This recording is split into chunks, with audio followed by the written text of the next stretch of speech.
The Vedic concept of the 14 lokas state that they are divided into 7 upper worlds, or Swargaloka, and the 7 lower ones, generally known as the Pathalas. These are not to be confused with planets. The Earth is considered the lowest of the 7 higher worlds. The 14 worlds are enumerated in Srimad Bhagavatam, 2nd Canto, 5th chapter.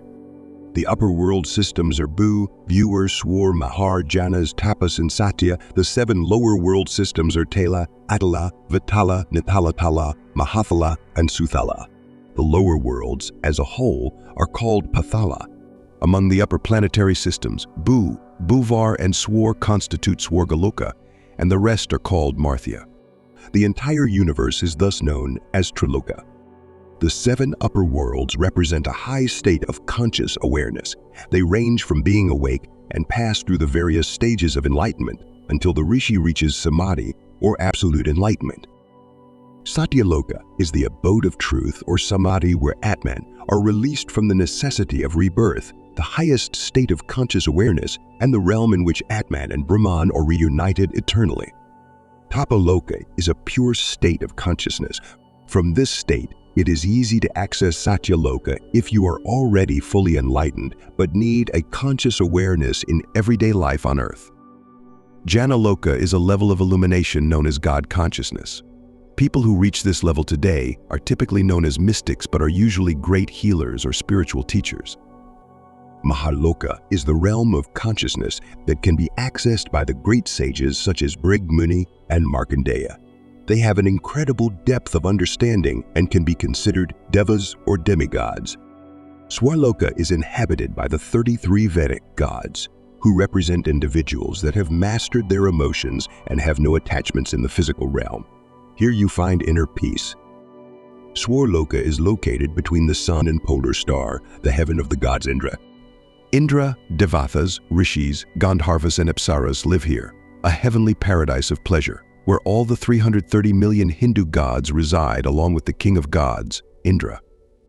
The Bhuvar Loka are described as being born in the earthly realm, but symbolically represent people that have found contentment and fulfillment in their life, but also vibrate at a higher frequency and have a higher state of conscious awareness. This is a space between Earth and the Sun, inhabited by semi-divine beings. It is a real region, the atmosphere, and the life force.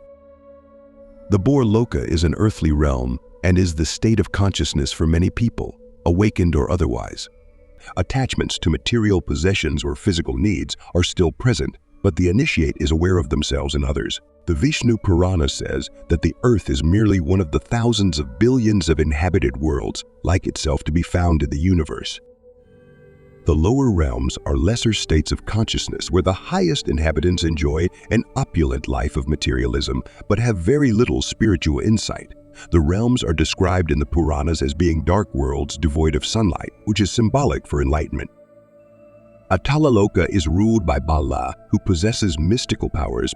By one yawn, Bala created 3 types of women: self-willed, lustful, and worish. Bala is the son of Maya, which to the ancient scribes represented the world of delusion, where the truth of reality is buried beneath conscious awareness. The women is symbolic of emotions that conjure cravings, overcome the mind, and make us selfish, horny, and greedy. Here the individuals simply are not aware it is the ego that drives their desires. Vitala is ruled by the god Harabhava, a form of Shiva who dwells with attendant ganas, including ghosts and goblins, as the master of gold mines. The residents of this realm are adorned with gold from this region. The inhabitants of Vitala live in a state of ignorance. They are typically successful people, but feel immune to spiritual development to the extent they do not believe exists.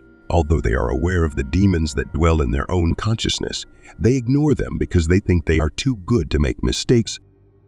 Shutalaloka is ruled by the benevolent king Bali Maharaj, chief of the Asuras. The Asuras are demons that fight against the devas and gods. In this realm, people are able to learn from their mistakes, hence we find Bali being blessed by Lord Vishnu. The world of Talatala is the realm of the sorcerer, Maya, which literally means illusion. The inhabitants of the realm live in a state of consciousness where the truth of reality is veiled because it is beyond their scope of understanding. Whereas the people in the higher realms of the lower worlds choose to ignore the illusion, people that live in a Talatala state of conscious awareness are so attached to the idea of individualism, and they believe every experience they have is the same for everybody. As a consequence, they become opinionated, argumentative, and obstinate. The mythical realm of Patala is inhabited by the Nagas, seven-headed serpents, some of whom were beautiful princesses that would appear from the underground to abduct handsome men. The symbolic meaning here is when you are unable to control your cravings and fall for temptation, even though the voice in your head from the higher realms is telling you not to do it.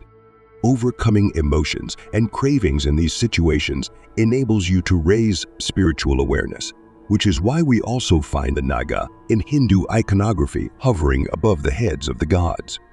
The story reciting the birth of Krishna, in which a serpent protects the baby from the rain, gives us insight revealing the Nagas are a way to reach understanding by being aware of our emotions and overcoming them. The inhabitants of Patala live in peace, but always fear Garuda, the eagle man. The lowest realm is called Patala Loka. This is the lowest realm of consciousness before an individual ventures into a state of hell. The inhabitants here are filled with hatred, malice, and anger. Yet at this point, it is not too late to learn from mistakes and misery. This realm is governed by Vasuki, king of the serpents, and the snake we often find Vishnu sprawled upon or wearing as an ornament in Hindu iconography. This image demonstrates how Vishnu has complete control over his emotions, desires, and attachments to the material world. The jewel that Vasuki wears on his head reveals we can still become illuminated beings if we choose to become aware of the wisdom of Vasuki. Through self-observation, we are able to transcend the material world and overcome our weaknesses. These lower regions are not dark or devoid of sunlight. They are full of light and have the affluence and comforts of the world of gods.